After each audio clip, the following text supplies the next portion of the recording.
পঞ্চায়েত পুরসভার কর্মীরা, তারপরে বিভিন্ন বোর্ড কর্পোরেশনে যারা কর্মচারীরা আছেন, এছাড়াও কলকাতা কর্পোরেশন এরিয়ায় যাদের ব্যাংক, যেখান থেকে যাদের পেনশন হয়, তারা কিছু পাননি বকেয়া, ওয়ার্ক চার্জ এমপ্লয়ি এবং হোমগার্ডদের যে বকেয়া, সেই সমস্ত বকেয়া নিয়ে কথা হয় না, সিদ্ধান্ত নেই যে আপাতত 50% যা পাওনা তার আন্দাজ মতো একটা হিসেব করে আমরা 50%কে মিটিয়ে দেওয়ার ব্যবস্থা করছি, এবং বাকিগুলো তখন হিসেব হলে তখন আমরা পুরোটা তখন মিটিয়ে দেবো। পেনশনভোগীদের 7 বছরের এরিয়ারের টাকা দেবে রাজ্য সরকার। পেনশনভোগীদের 7 বছরের এরিয়ারের 50% দেবে রাজ্য সরকার। চলতি মাসেই 50% টাকা মিটিয়ে দেবে রাজ্য সরকার। আনুমানিক হিসেবের ওপর নির্ভর করে এরিয়ারের 50% দেবে রাজ্য। 2008 থেকে 2015 সাল পর্যন্ত পেনশনভোগীদের এরিয়ারের টাকা দেবে রাজ্য। 2015 সালে ব্যাংক কম্পিউটারাইজড না হওয়ার কারণে সমস্যা ছিল। বিজেপি সরকারের সঙ্গে আলোচনায় বসেছিল যৌথ মঞ্চ গতকাল, আর বৈঠকের পরে এই নিয়ে সিদ্ধান্তের কথা জানানো হয়েছে সরকারের তরফে।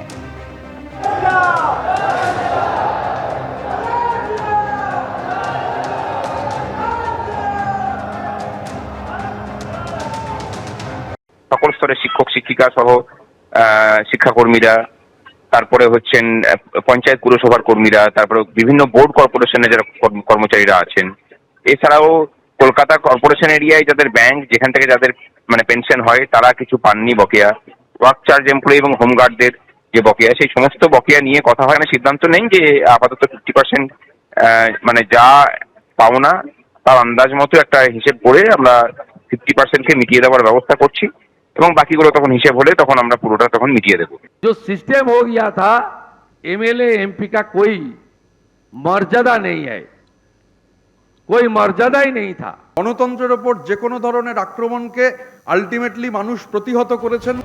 একজন যেখান থেকে শেষ করলেন সেখান থেকেই যেন ধরলেন অপরজন, অথচ তারা ভিন্ন দলের। একজন মুখ্যমন্ত্রী, আরেকজন বিরোধী দলনেতা, একই মঞ্চে বসলেন দুজন। শুক্রবার বিধায়কদের প্রশিক্ষণ ঘিরে এই ছবিই ধরা পড়ল, কিন্তু প্রশিক্ষণ কর্মসূচিতে এসেও বেরিয়ে চলে গেলেন তৃণমূল বিধায়ক কুণাল ঘোষ। তৃণমূলকে ভাঙার জন্য বিজেপি সরকার যেভাবে ইলেকশন কমিশনকে মিসইউজ করেছে।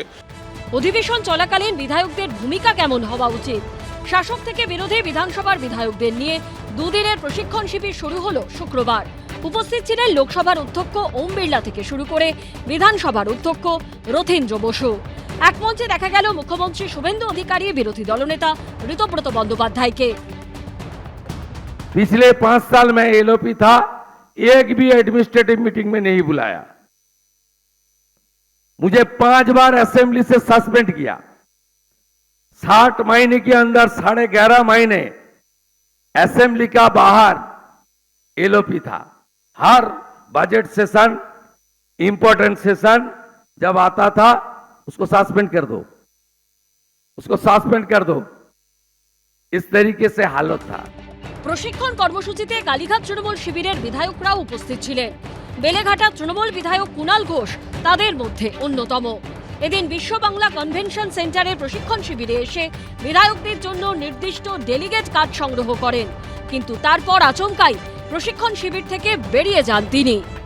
তৃণমূলকে ভাঙার জন্য বিজেপি সরকার যেভাবে ইলেকশন কমিশনকে মিসইউজ করেছে, খুব দুর্ভাগ্যজনকভাবে লোকসভা স্পিকার একটা ব্রেকওয়ে গ্রুপকে তিনি তাদেরকে এন্টারটেন করেছেন। আবার এই পশ্চিমবঙ্গ বিধানসভায় স্পিকারকে শ্রদ্ধা করি, কিন্তু তিনি যেভাবে অনৈতিকভাবে একটা বিরোধী দলকে স্বীকৃতি দেওয়ার একটা পদ্ধতি করলেন, যেভাবে বিধানসভায় আমাকে বলতে দিলেন না, এবং সেটা একটা সরকার এবং এই সব মিলেমিশে এরা লিস্ট তৈরি করে দিলেন। দেখুন, কুণাল ঘোষকে আমি আগেও বলেছি, উনি হলেন শকুনি মামা।